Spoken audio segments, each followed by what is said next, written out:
कुछ नेता घोषणा कर देते हैं कि शहीदों को इतने लाख मिल जाएंगे। कुछ सरकारें घोषणा कर देती हैं कि शहीदों को इतने पैसे मिल जाएंगे। क्या चुका देंगे उनका कर्जा पैसों के बदले?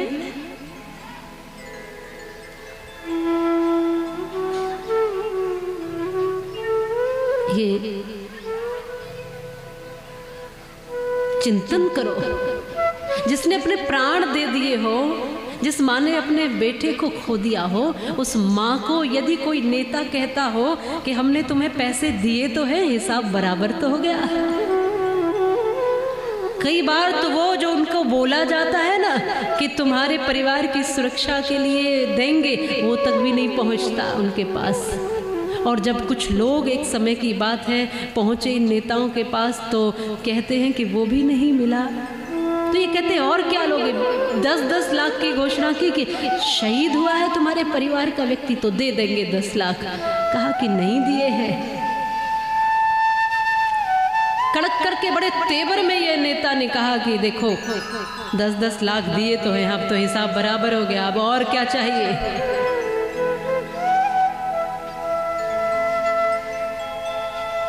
हरिओम पवार जी के कुछ शब्द है उस विषय पर, बहुत सुंदर बोला है। उन्होंने कहा कि तुम 10 लाख की बात करते हो, मैं 20 लाख देता हूं तुम किस्मत के हेठों को। अगर हिम्मत है तो नेता भेजे लड़ने अपने बेटों को। मैं 20 लाख देता हूं, तुम 10 दे करके सोचते हो कि हमने किसी के बेटे का हिसाब बराबर कर दिया।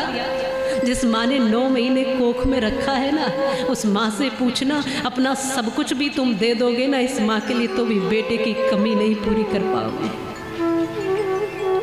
जिस पिता का स्वाभिमान है ना वो बेटा, जिस बेटे के रहते हो वो पिता अपनी पगड़ी को ऊंचा करके, सिर को ऊंचा करके चलता है ना, जब वो बेटा इस दुनिया से जाता है तो उसका सिर ही नहीं उसकी कमर भी झुक जाती है। पूछना कभी उस पिता से, क्या इसका हिसाब बराबर कर सकते हो? वो बहन जो राखियां लिए हुए प्रतीक्षा में रह जाती है बिना भाई के, उस बहन का कर्जा चुका सकता है कोई? और वो पत्नी जिसने मेहंदी लगाई थी हाथों पर और सपने देखे थे आंखों में, लेकिन उन्हीं हाथों से जिससे मेहंदी लगा कर आई थी, उन्हीं हाथों से मंगल सूत्र उतारने पर वो मजबूर होती है, उसका कर्जा दे सकते हो क्या? बोलो। आज आप सोचोगे कि देवी जी क्यों बात करती है देश की। मैं आपको उस भाव से जोड़ना चाहती हूँ कि बात करना क्यों जरूरी है। वो बहन अपने भाई के लिए पत्र लिखती है, भाई फौज में है, कहती है भैया 2 वर्ष से तू आया नहीं है, हर त्योहार निकल गया, हर त्योहार सूना रख दिया तूने, होली, दिवाली, रक्षाबंधन सब निकल गया, तू आता नहीं है। माना कि तू मातृभूमि की रक्षा के लिए खड़ा है, पर तेरा परिवार भी तेरी प्रतीक्षा करता है। इस बार रक्षाबंधन आने वाला है, तू आएगा कि नहीं आएगा? तो भैया को पत्र मिला और भैया ने लिख कर भेजा, बहन इस बार तो मुझे छुट्टी मिल गई है, फौज में है भाई, कहता है इस बार मैं जरूर आऊंगा, इस बार मैं जरूर आऊंगा, तू राखी लेकर रखना।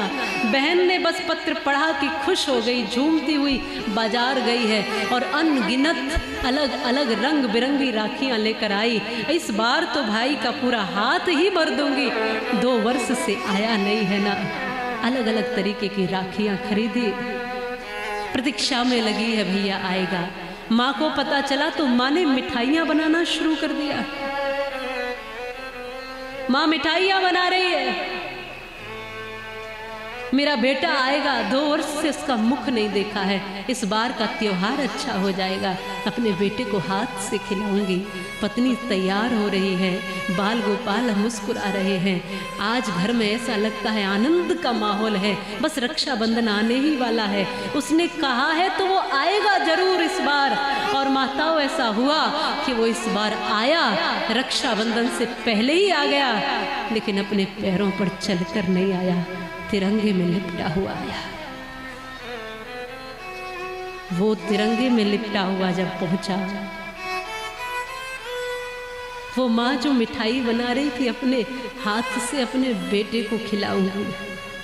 वो जो बहन राखियां रोज गिन लेती थी कि कितनी राखियां ले आई, जब बेटे की अर्थी आई होगी सूने आंगन में, शायद दूध उतर आया हो बूढ़ी माँ के आंचल में। माँ कुछ समझ ही नहीं पाई। वो जो दौड़ के आने वाला था और मेरे गले से लगकर कहने वाला था माँ मैं आ गया हूँ, वो कुछ बोला ही नहीं और चुपचाप आ गया। इस तरह से माँ कुछ नहीं समझ पाई।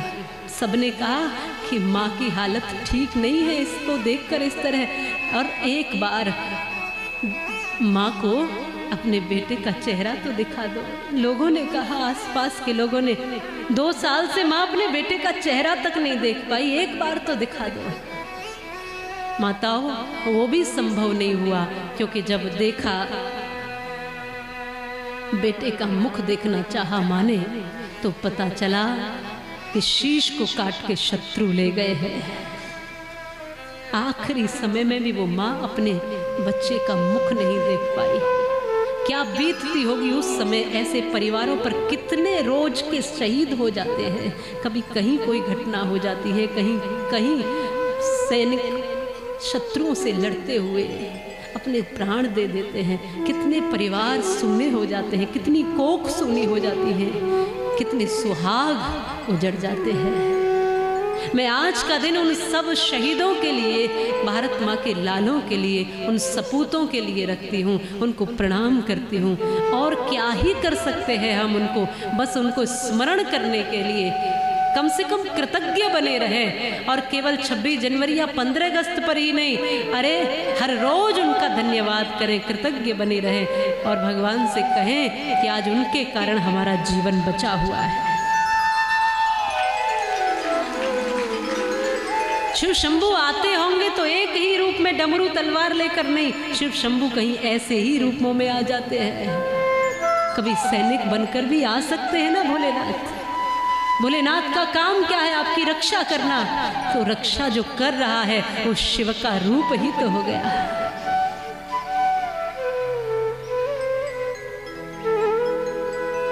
क्या कुछ नहीं करते हैं वो सैनिक। देश का युवा कई बार आशिकी में पड़ के अपनी जवानी को और अपने सपनों को और अपनी शक्तियों को कई बार भूल जाता है। सच कहूँ, यदि सही सही मायने में आशिकी करनी है और प्रेम करना है तो इस धरती से करके देखो, इस मिट्टी से करके देखो, भारत माता से करके देखो। एक बार कौन था भगत सिंह से ज्यादा आशिक बताओ तो, जो जिसने हंसते हंसते अपनी महबूबा के लिए फांसी का फंदा चुन लिया? बोलो, कौन था भगत सिंह से बड़ा? सामने फांसी का फंदा था।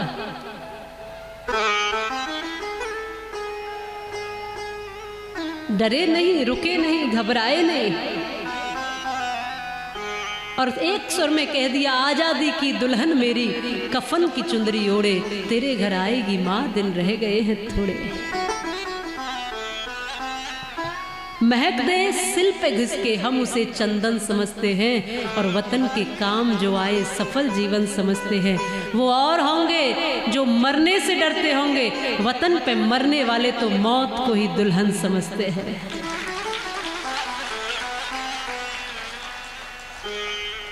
एक बार पूछ कर देखना, जिन्होंने फांसी खाई है, जिन्होंने सीने पर गोलियां खाई है, जिन्होंने प्राणों की आहुति दी है, उनसे पूछ कर देखना। मैंने पूछा, झूम झूम कर फांसी कैसे चढ़ जाते हैं? नंगे पैरों अग्नि के ये अंगारों पर चल जाते हैं। ये बोले जैसे दीपक पर बलिदान पतंगा होता है, मृत्यु भयभीत नहीं करती जब हाथ तिरंगा होता है। इस तिरंगे की शान को बढ़ाने के लिए, बनाए रखने के लिए अपने आप को आहुत करता हुआ चलता है।